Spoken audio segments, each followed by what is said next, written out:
Peut-être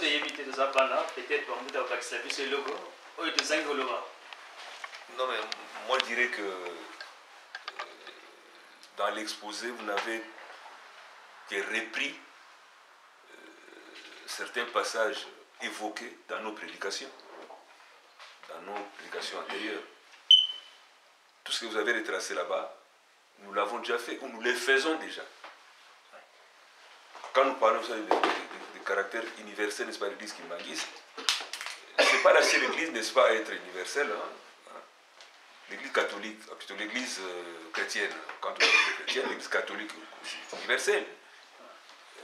L'Église musulmane aussi, elle est universelle, parce que si on réunissait, n'est-ce pas, les éléments que vous avez cités, qui font, n'est-ce pas, qu'une Église soit universelle, ces Églises aussi remplissent ces conditions-là. On peut les retrouver dans tous les continents. Ils ont peut-être aussi plus de croyants ou plus de pratiquants, n'est-ce pas, que les kimbanguistes. Mais la différence avec ces églises, ils ont aussi leur histoire. Ce qui fait, n'est-ce pas, la différence, c'est un élément qu'on pourrait ajouter, c'est un élément, n'est-ce pas, comme je l'ai dit, que nous avons toujours évoqué. C'est aussi, n'est-ce pas, dans la manière, n'est-ce pas, d'enseigner. Quelle est cette méthodologie? Parce que c'est le christianisme. Bon, là, je reviens au christianisme. Si c'est le christianisme, quelle est la différence entre l'église kimbanguiste et les églises chrétiennes d'une façon générale? Que ce soit, n'est-ce pas, les catholiques, les protestants et les autres. La différence, n'est-ce pas, qu'on pourra aussi ajouter pour ce qui concerne l'église kimbanguiste, c'est ce que nous disons souvent. C'est cette nouvelle méthode de la pratique, n'est-ce pas, du christianisme que Passimo Kimbangu a apporté. En disant, n'est-ce pas, que chez certaines, dans certaines églises, allais-je dire, l'enseignement est plus basé, n'est-ce pas, sur les écrits. Mais chez nous, kimbanguistes, Papa Simon a voulu, n'est-ce pas, que l'enseignement soit surtout basé sur la pratique, n'est-ce pas, du christianisme. Ça doit être de simples slogans. Mais ces slogans, n'est-ce pas, doivent se traduire par la pratique au quotidien, n'est-ce pas, de notre vie. C'est là où on dit, n'est-ce pas, que chez les kimbanguistes, un kimbangu ne peut pas avoir une vie privée. Pas chez les autres, vous apprendrez que non, dans certains prêches, dites ce que nous, faites plutôt ce que nous disons, mais ne faites pas ce que nous faisons. Alors que Passimo est venu pour une autre méthodologie, en disant, n'est-ce pas, que faites ce que nous-mêmes nous faisons. C'est que nous-mêmes devons prêcher par l'exemple. Les gens doivent faire ce que nous faisons. Donc nous-mêmes devons être les premiers acteurs et les autres doivent nous suivre.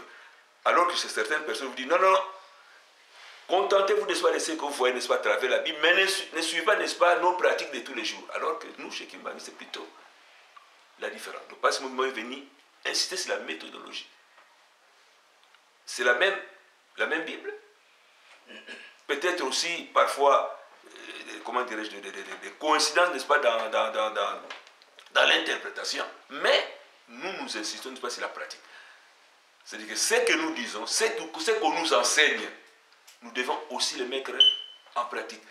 Donc chez nous, il n'y a pas de vie privée.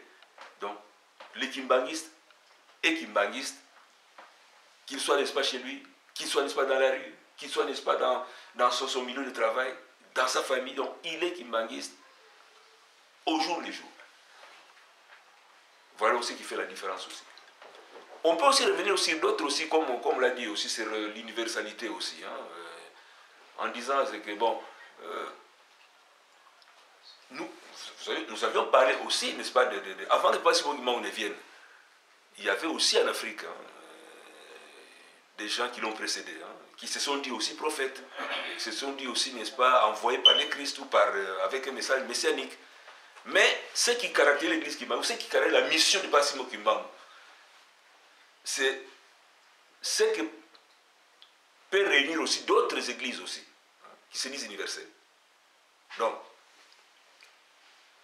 premièrement, l'arrivée de Passe Mungbangu a été prophétisée. Deuxièmement, l'église Kimbangu a connu des martyrs. Troisièmement, l'église Kimbangu s'inscrit dans la continuité. Et l'église Kimbanguiste aussi est en train, n'est-ce pas, de se répandre à travers le monde. Il y a beaucoup, n'est-ce pas, de sectes, de tendances, n'est-ce pas, religieuses qui ont vu naissance, n'est-ce pas, en Afrique, mais qui ne réunissent pas, qui n'ont pas pu réunir ces éléments que l'église Kimbanguiste réunit.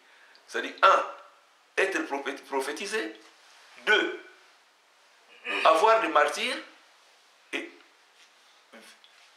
évoluer aussi, n'est-ce pas, dans la continuité. Vous verrez, n'est-ce pas, qu'en Afrique, il y a eu pas mal de sectes, mais qui ont disparu. Ou vous voyez, n'est-ce pas, des gens aussi qui se disent aujourd'hui prophètes, mais qui n'ont pas été prophétisés. Donc leur arrivée n'a pas été annoncée. Mais Passe Mungbangu, son arrivée a été prédite déjà. On n'a pas d'équipe ici, mais si vous voyez, n'est-ce pas, même dans l'histoire du Nigeria, il y a aussi un certain Ochofa qui est sorti avant, vers le 15e siècle. Mais Ochofa aujourd'hui, il est disparu, on ne parle pas de lui. Avec lui aussi, c'était, n'est-ce pas, envoyé de Christ. Ochofa est disparu. On ne voit pas, n'est-ce pas, l'église de Ochofa je ne sais pas, même si vous allez au Nigeria aujourd'hui, je ne pense pas que ça puisse encore faire grand bruit. C'est pour dire que l'église Kimbangu, vraiment, réunit ces éléments, n'est-ce pas, qui réunissent les églises. L'église catholique, c'est pareil aussi. Hein. Si vous lisez, n'est-ce pas, l'église catholique, vous verrez, n'est-ce pas, que l'église catholique aussi a été prophétisée à travers, n'est-ce pas, c'est que la Bible aussi, hein, c'est la continuité, comment dirais-je, la théologie, n'est-ce pas, des Juifs, la théologie juive, qui s'est poursuivie jusqu'à l'arrivée de l'église romaine. Et si vous voyez aussi l'église musulmane aussi, c'est vrai que les musulmans aussi, ils ont une histoire. Hein. Ils ont une histoire qui fait, n'est-ce pas, qu'aujourd'hui, on peut même dire que c'est aussi une église universelle parce qu'on les retrouve un peu partout.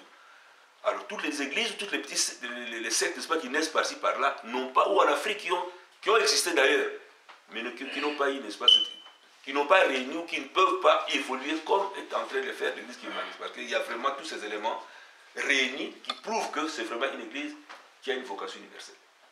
Voilà. Mais moi, j'aimerais plus plutôt insister sur la pratique. Moi, c'est plutôt la méthodologie, n'est-ce pas, sur laquelle, n'est-ce pas, je base, n'est-ce pas, tout mon espoir. C'est à travers, n'est-ce pas, ce que nous-mêmes, Kimbanguistes, allons réaliser dans la vie de tous les jours, c'est ce qui fera, n'est-ce pas, que cette église se répande alors à travers le monde entier. Voilà brièvement ce qu'on pourrait dire.